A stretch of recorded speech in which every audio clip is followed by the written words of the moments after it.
Okay, I'm back. Work area is nice and clean. It is time to do some more work on this piece. Hopefully I will manage to stay in the camera range. I'm going to turn this a little closer to me, and you'll be able to see from here, I believe. Doesn't require too much narration. So I'm going to hush now until the time comes for me to explain something that I'm doing. But for right now, you see what it is.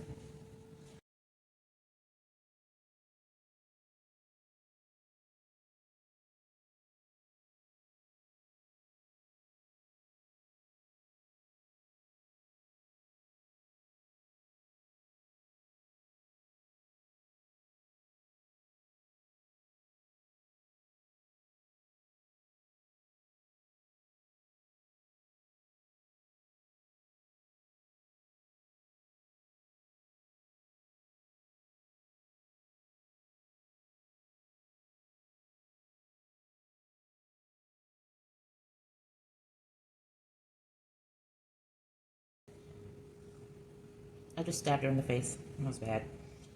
Need a little more chin, so I'm just scoring this and going to put some wet clay on there as soon as I find out where I hit it. Oh, okay.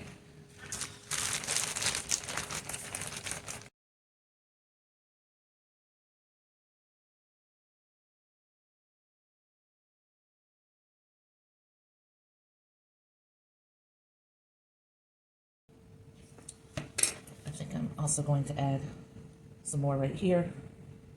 Define the neck a little bit. I don't want it too prominent, but I want it to be evident. Maybe that's good.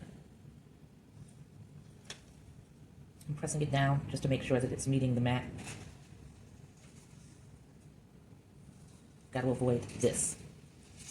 So I have to be very mindful and slow.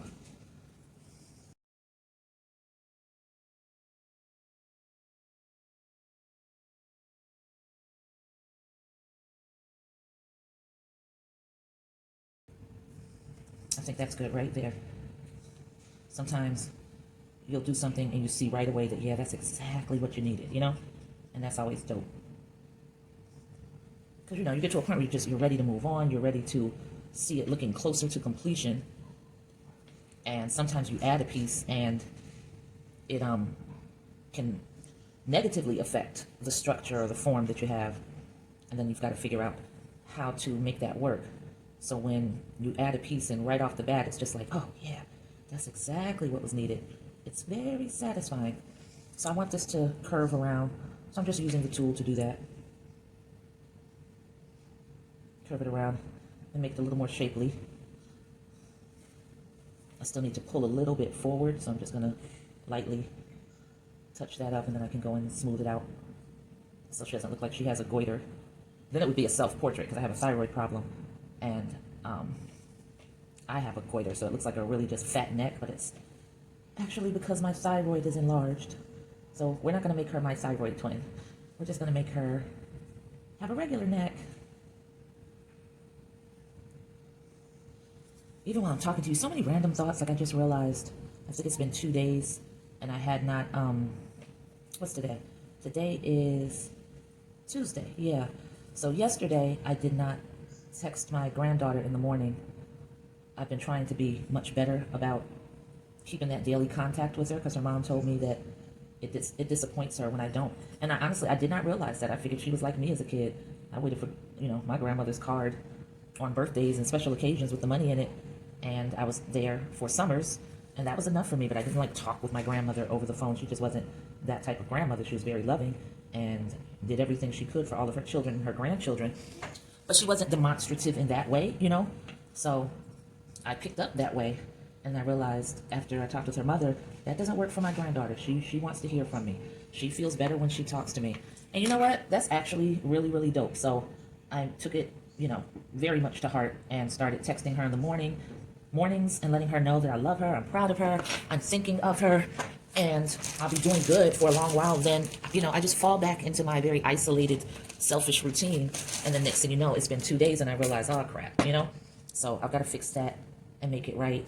And you know, one of these days she'll be watching one of these videos. It'll probably be after I'm long gone, and she's gonna hear her name and know that, you know, charge it to Gma's lack of focus in her head, but please not to her heart, because you're always being thought of. You, Makai, Makia, all my grandkids are like mad amazing, you know. I'm just, I don't know, I'm not really like the grandmotherly type, so I have to remember how important it is to nurture them even from far away and make sure they understand that they're thought of. So I'll do better. That was a little insight into my personal life. Not that anybody cares, but, you know, sometimes you just feel like talking and sharing. And like I said, one of these days, she'll listen to this and she'll hear her name and she's going to be like, yeah, my Gma love me. Told y'all. And she'll be absolutely right. And Makai, you will be absolutely right. He's far more independent of me, my grandson. He doesn't, I don't think, well, at least not yet. I don't know if ever, but he ain't checking for me calling him like that. He don't really care. He's just doing his little boy thing, running around outside with his friends, and that's good enough for him, which makes it good enough for me. But they're all individuals and they require different things. So Maya requires more of my direct attention, and I'm trying to make sure to be much better with giving her what she needs. So I'm just cleaning all of this up and starting to really move things into place and get these forms looking the way I need them to, so that I can go in and start really shaping, forming, and cleaning up.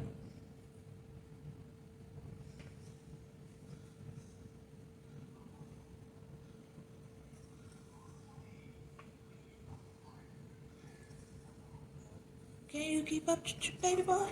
Make me lose my breath. Make the noise. Random Beyonce song that popped into my head because that video just came up on TikTok, and that's actually my favorite Destiny's Child song. They did it on that one. The video was cute, just everything. So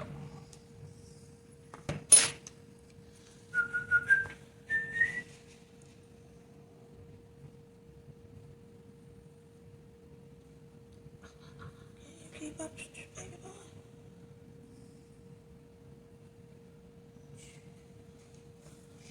By the way, Book of Clarence is on Netflix. I don't know if anybody wanted to see that in the movie theaters and didn't get a chance or whatever, but it's on Netflix right now if you want to check it out. I started watching it. It's like all right so far. I'm really not that big a fan of the pacing up to this point.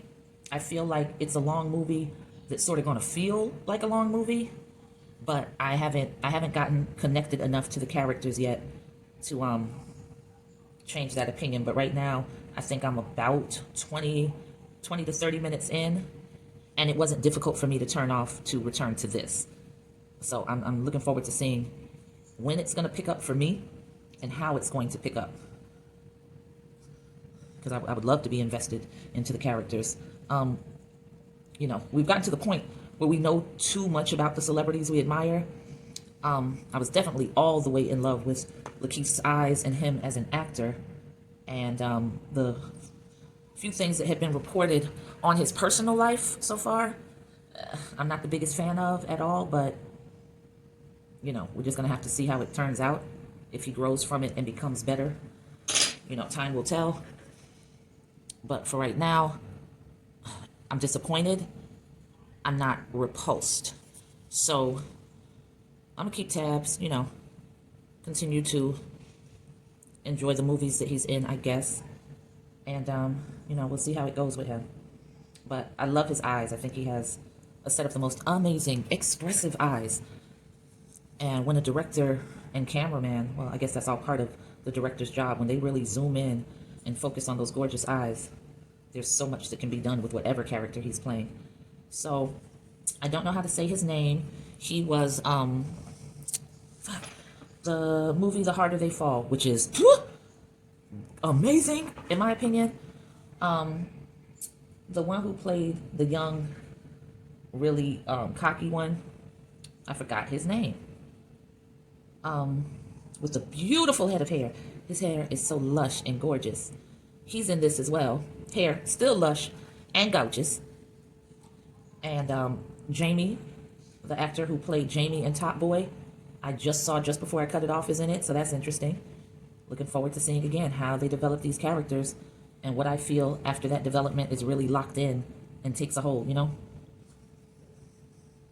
Time will tell.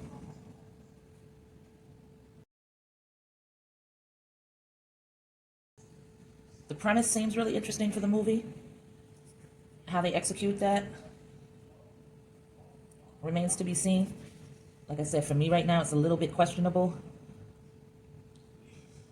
But I think I'm a harsher critic than a lot of people. Because you know what?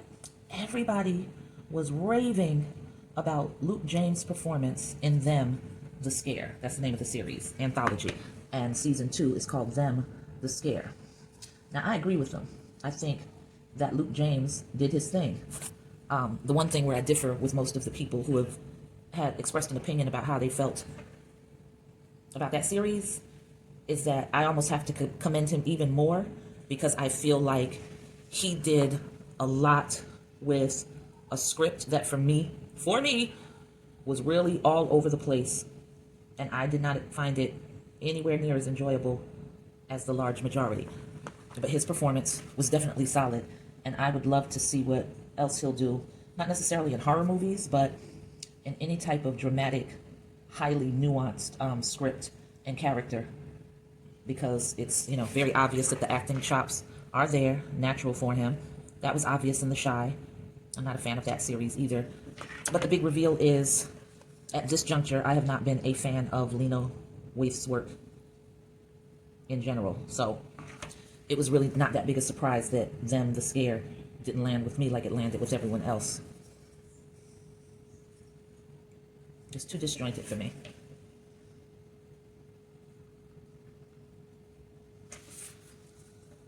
So these are the random thoughts that I'm entertaining in my mind as I'm sculpting. The only difference with this while I'm recording is that sometimes I'll make the decision to go ahead and fill in the space, the silence, and let you know what I'm thinking about. And I only let that play out on YouTube.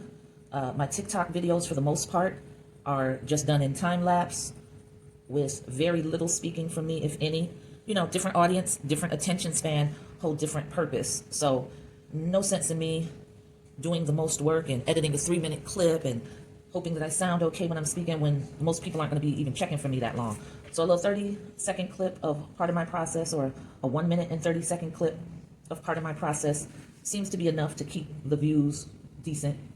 But for those who want to get to know me and want to hear from the artist and know what the artist is thinking about while they're sculpting, what the artist, how the artist is going to go about the process of sculpting a piece, that's what YouTube is for. And I let all the talking and the singing and the goofiness happen there. Well, it happens, period, but I allow it to be seen there. And it's me creating a little bit of a time capsule. When I'm gone, like I said, people who cared about me, people who cared about my art, will have a place to visit, hear my voice, and watch me work. So many people have said to me over the years, I would love to just come over to your crib and just sit there and watch you work. And I've always told them, no, you wouldn't, because eventually the compulsion to stab me would overcome you. Now you got a record, now you locked up, because you were really aggravated at the fact that this don't go down the way it seems to go down. Now, those of you who know my pattern by now from watching the YouTube videos know that, on the whole, I will sculpt for about 45 minutes straight, sometimes an hour. I think the most that I've done has been like an hour and 30 minutes. That time is extended because I know I'm recording, and I need to make content for YouTube that makes sense. I don't want to have YouTube shorts. I want to have actual videos. So I discipline myself to stay put. But if you were to actually be here with me, you'd be like, what in the ADHD hell did I, get myself into? Because I promise you, I'm going to sculpt a nose, and then I start thinking about a sandwich or something to eat. And I done got up after about 15 minutes, if even that, and I done made a sandwich. I come back, I do an eye, and now I feel like, you know what? I was productive as hell. Like, I deserve a break. So now I done took a nap for anywhere from 1 to 3 hours. And then I come back for maybe like another 15, 20 minutes to do the other eye. And then I decide, like, I really want to watch TV right now. And I'll do that for about 15 minutes. I come back. So that is how I get down. Like, I am constantly stopping and starting, stopping and starting. And if you are trying to just watch and get lost in the process in person, yeah, that process is not going to, you ain't going to be happy with me. I promise you that. So this way, you get to watch YouTube videos, and you can watch them back to back, and it'll be like you sat with me for an hour or two. But don't expect that if you ever get to visit me here, baby. It will be sorely disappointed and feeling highly homicidal toward me.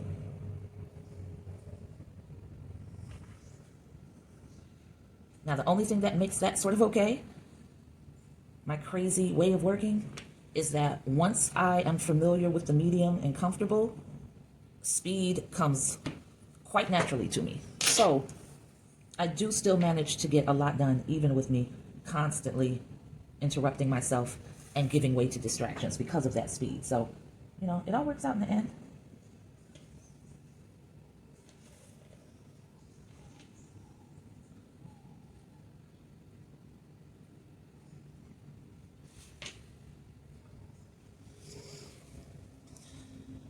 Okay, here she is. Now, I'm not trying to clean this part up because much like on the Fangs series, the man that I was working on, if you recall that video just like a day ago, and actually as early as today at lunchtime, I added a lot of texture to his locks. And these ponytail puffs, as well as the hair that I have to spritz right now to start getting it moist, is going to have a considerable amount of texture. The only thing that's going to be pretty much smooth is the face. So I'm going to go in and start getting that to where it needs to be. But I don't have to smooth out each puff of her ponytail because all that's going to be textured.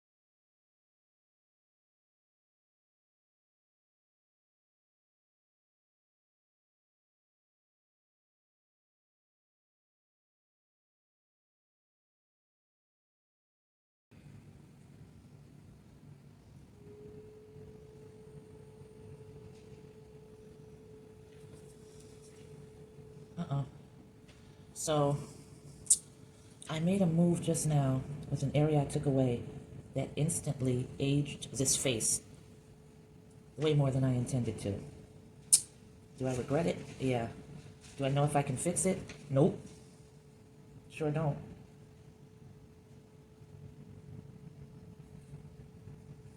Am I gonna try? Of course. Gotta try. Got to.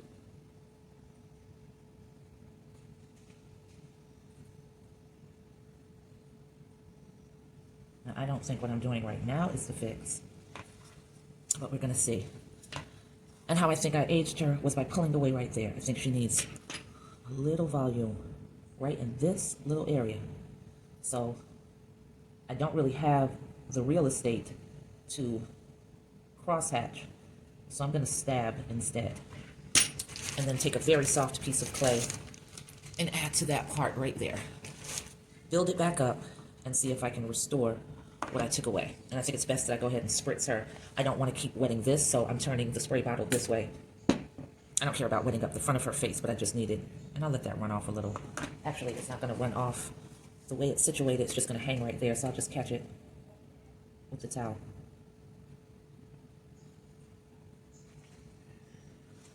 And that's fine.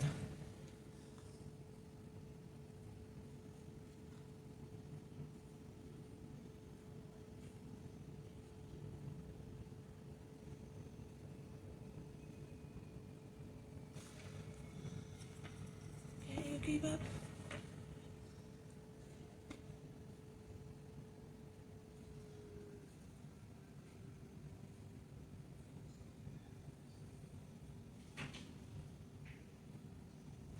Because, you know, normally when you're younger, you've still got a lot of collagen, a lot of elasticity, and that collagen keeps areas plump, nice and plump, you know?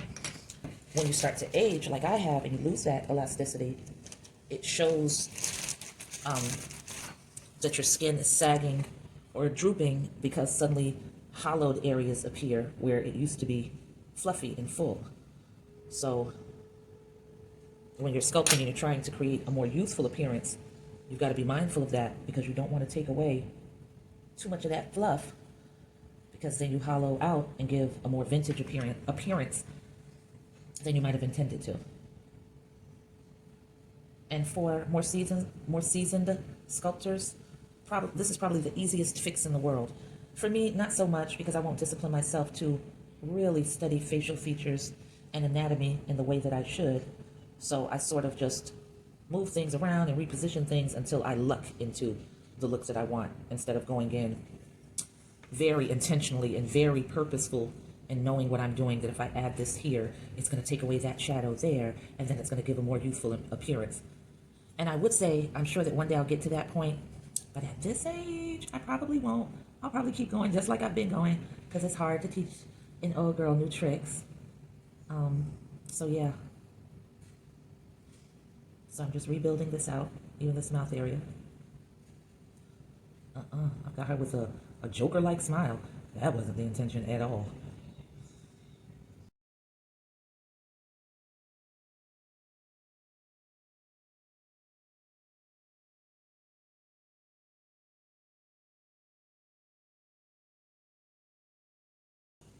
I think that's what I'm going for. I think that's okay. Let me pull the light up. Where I am, I can't really tell if the light and shadow is working for you, so I'm just turning it all different ways. Bring it a little closer, a little more light. There. That's what it's coming out like. And I do think that I restored the youthfulness to her face, and I'm fine with that. So I'm going to leave that alone before I mess it up. Now, she doesn't have to look like a little girl, but she couldn't look like an old girl. What's an old girl? I am. Old woman sounds harsh. So I'm gonna stick with old girl for right now. Yeah, I like her. All right, so I'm gonna leave her alone for a sec, her face alone, let her air dry, and then I had sprayed this, but then I let it dry out. So when I don't really want to mist and have it go too far out of control, I just sort of tap on the nozzle and it sort of drips out, and that's better. So I don't normally use this to texturize with, but I did actually use it on the coil vessel. Now, I had put a ton of slip where I was using it, so it was mad soft. I haven't done that here, but I've added enough water. And I don't think I want to do like the circular motions. I just want to, I just want to add a little bit of texture.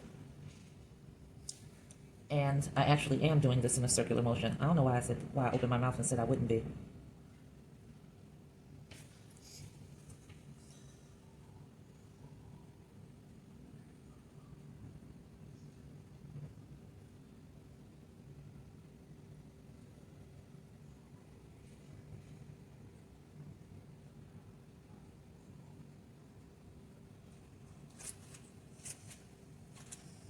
I'm wiping that residue right off onto my apron. Birthday gift. Thank you, guys.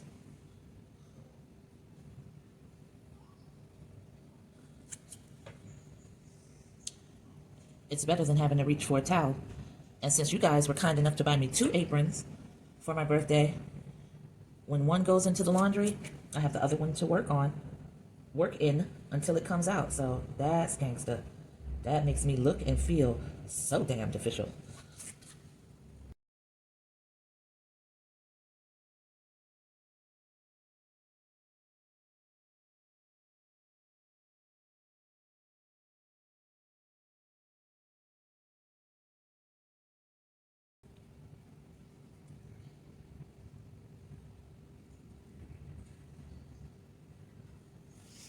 And after this video, I don't think I'm going to return because I've been getting to bed a little later than I have been, and I feel it, you know. I definitely feel it, and I don't care for that feeling. But I've been so productive and so prolific, and I'm making so many things, and more important than even, no, I won't say more important, because making the things has gotten me to this point, but I will say what's equally exciting about making so many things is that I'm making so many things that I'm actually proud of. That I feel like right in this moment, that 10 years from now, I'll still be proud of, and I won't change. For you artists out there, I know you can relate to this, or maybe you can't. Doing a piece that you think is that fire, and then you give it like a year. Hell, sometimes you give it like a month, and you come back and you look at it in comparison to how you've evolved and where you are when you take that second look at it, and a little voice in your head says, is it crack? It had to be crack. It was crack you were smoking that made you think that this was that fire. It could have been nothing but crack. So those are sobering moments, but they're also necessary moments because it shows your growth. But when you're lucky enough to create, and in that moment know that I'm just always going to love this piece, that doesn't mean that the piece is perfect. That means that it was such an accurate representation of your headspace and your creative journey at the time, and you just wouldn't change a thing about it because it's managed to remain perfect in every moment that you view it in. It's just like, yeah, this works. This is what I wanted to get across. This is what I needed to convey. And those instances and happenings are just so satisfying.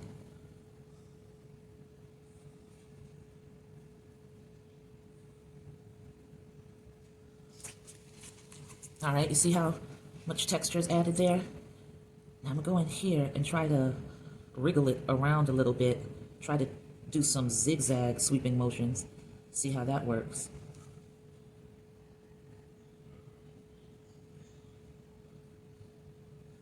I don't know if it's gonna work out all that great. Yeah, I think it'll be good enough. I want her hair to look kinky. I want it to be textured. I don't want it to be this straight, sleek bun. Nothing's wrong with the straight, sleek bun at all. You know, we rock it. However, it's just my vision for this piece was a little more texture, something that would be, what is it, Kamisha? If my girl is ever listening to this, she's going to scream when she realizes her name was called. My good friend Kamisha, one of her favorite words when she comes across a piece of artwork that can be described as such is, I'm going to spell it for you because I know I'm going to say it wrong because for some reason, I've read it all the time, but never been confident in the pronunciation. It's spelled T-A-C-T-I-L-E. If you know what that means, holla in the comments so I can just give you your props for, you know, those vocabulary sessions in school sticking with you. So yeah, I wanted it to be that word, T-A-C-T-I-L-E. So that's why all of this is happening right now in front of you, to have that vibe. And I think it's working. I think this is looking good to me right now. Now, I will tell you what I have to figure out. I gotta figure out where I'm gonna put those holes. Yeah, because this is a pendant. So it needs to have holes where the string is going to go so that this can hang.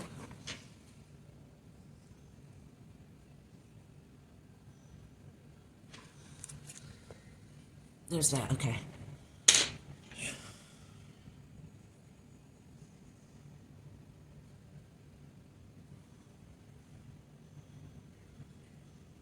Gotta be careful. I almost did it again. Almost went in and hollowed out an area and aged her. So that's why I've just gone in with my finger to do some smoothing that's going to be a lot more subtle. There you go. There's a part right here that I'm itching to refine. Keep your fingers crossed for me, because this is a spot that can end up being very temperamental. So I have to use an incredibly light touch. And if you're wondering why I'm whispering while I'm saying incredibly light touch, it's the same reason we turn off the radio to figure out the directions, to see the street signs. Yep, that same reason, right there. Don't question it. Go with it. It's what we do. We've been doing that since the beginning of cars. I can't say the beginning of time. The beginning of cars.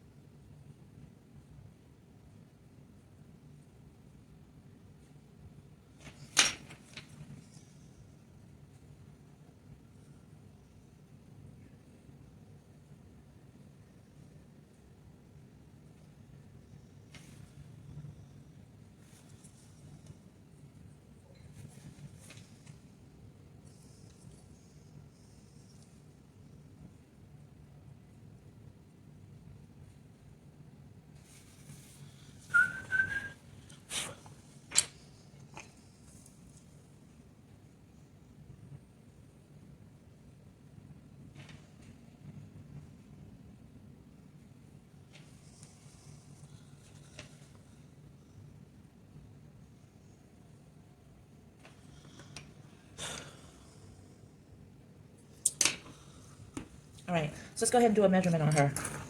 The first video I said that she couldn't be more than 4 inches. So let me take this straight edge, place it against her chin, which is the outermost point. All right, hold that right here. And guess what, y'all? She is more than 4 inches. She is about, 4.5 inches. The honest truth is that my intention was to cut a small slab that was going to be 4 inches and make her 3.5. So I have gone 3.5 to 4.5. That's what, an inch over? Again, what can I say? I've got issues with planning and proportioning, and that is evidenced right now, and it is what it is, and I'm not going to fret about it. I'm really not. So I'm trying to decide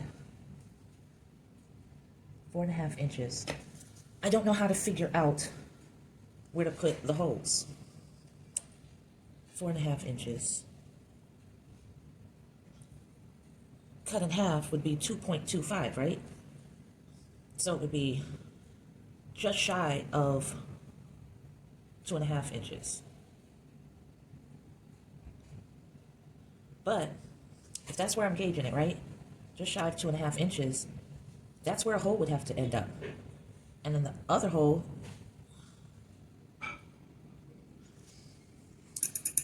so my math is not mathing. It normally doesn't. That's no surprise.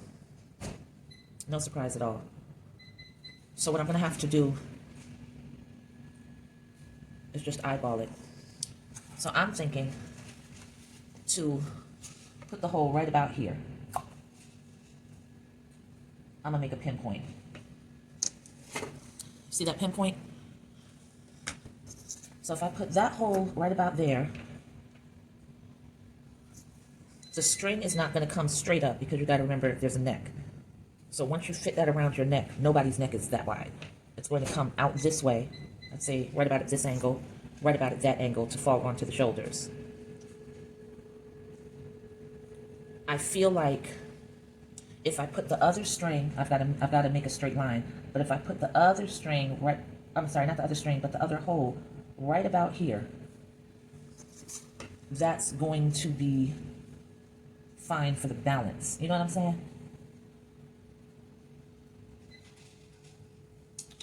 All right, so, nope, that's not going to work.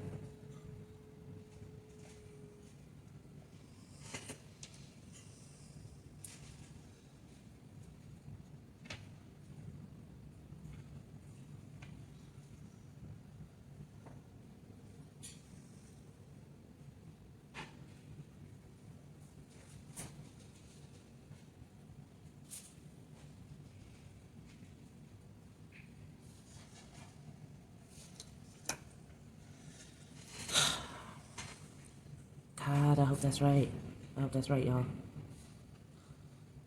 If it's not, there's absolutely nothing I can do about it because it will have gone through the fire.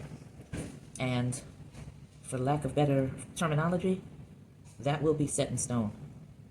The most I'd be able to do, because this square in the studio I fire at is pretty solid, even without the glaze. The most I'd be able to do is plug in the hole that should not be, the position that should not be, with some clay mender, and have to hope for the best.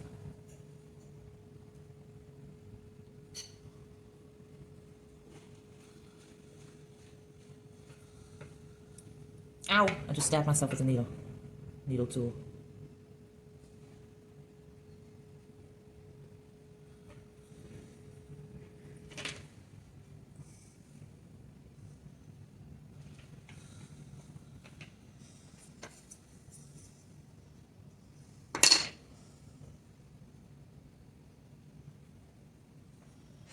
Yeah. Listen, guys, I'm tired of messing around with it. I've got to take that chance and just hope that my guesstimation works out the way it's supposed to work out. Now, one of the things you guys bought me for my birthday were what they call jump rings for jewelry making.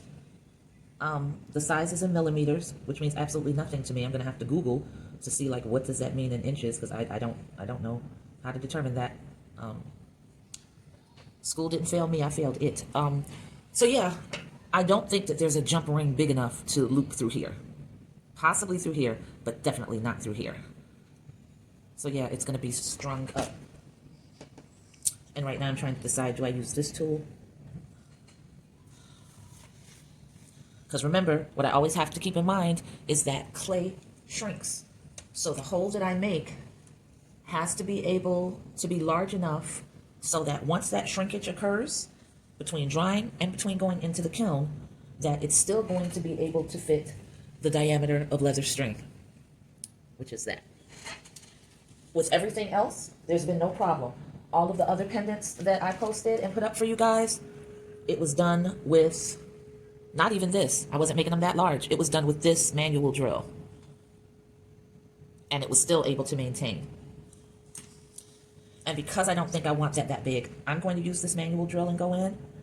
And I'm just going to open it up by doing little circular motions, little circular rotations.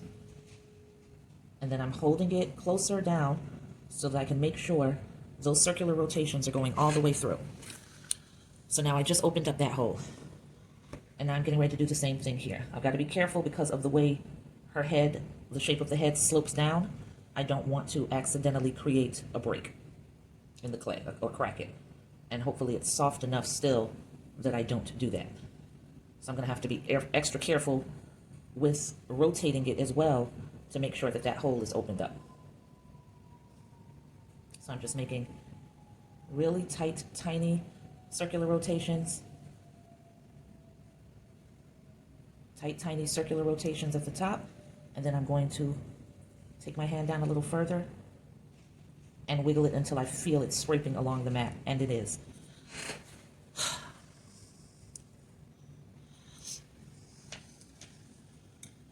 So keep your fingers crossed for me, guys, that I judged the distance for the holes correctly, the positioning of the holes correctly. It's not the biggest deal in the world if it's a little off balance, because it can rock a little more this way or a little more that way. What I don't need is, you know, extreme tiltage. So this, I'm just sort of opening that out. I'm nervous about this hole. It doesn't look large enough, so I'm going to go back in with the drill.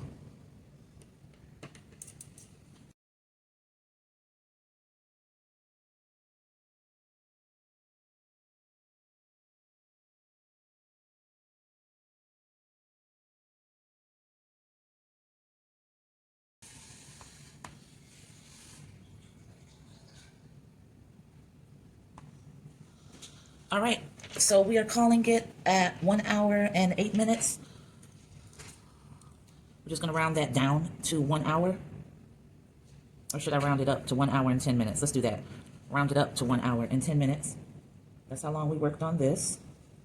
Still some refining to do. It has to be done with very particular tools like this one. Not one that I use very often, but it's going to come in handy for this piece. And once that gets leather hard, I'll be able to go in and really refine and define a few areas of her face. But that is the ponytail puffs pendant. I'm proud of it. No seasoned or deep rhyme or reason, just a vision that appeared to me of that type of pendant. And I wanted it this way, but I suppose it could be rocked that way too. Well, it could have been if I hadn't put that hole right here. So there's that. Somebody may still decide to rock it like that, but I was thinking of this because I wanted her looking up, you know?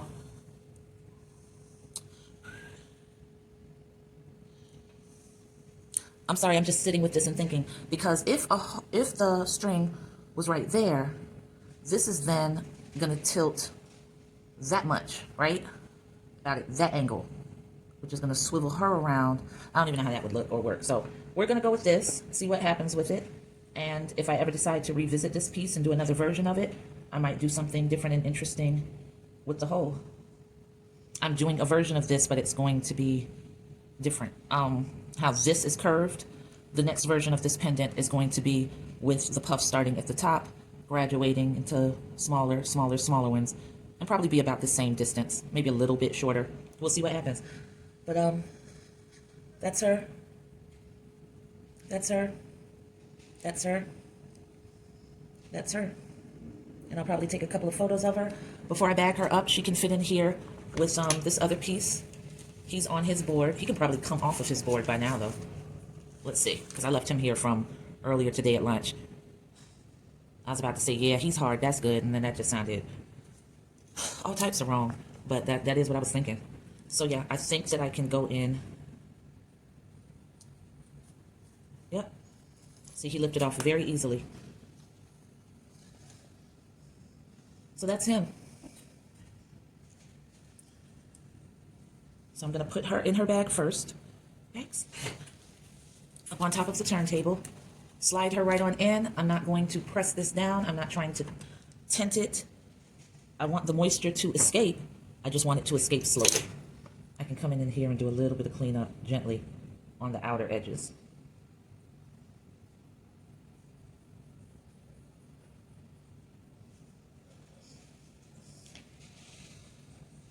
Gentle cleanup on aisle 6. No, on the outer edges.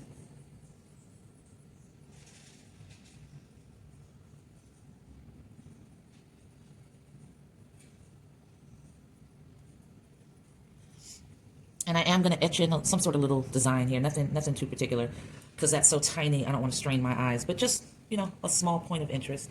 So I'm sliding him in beside her very carefully. I also said I was going to take some photos, but I forgot that quick, so I got to slide her right back out. Clean off the table, take the photos, and I'm going to take my bath and go to bed. As always, for those of you that have hung in here, thank you so much. For any of you that are getting something from this, I'm very grateful. I appreciate you, and I'll catch you on the flip side. Peace.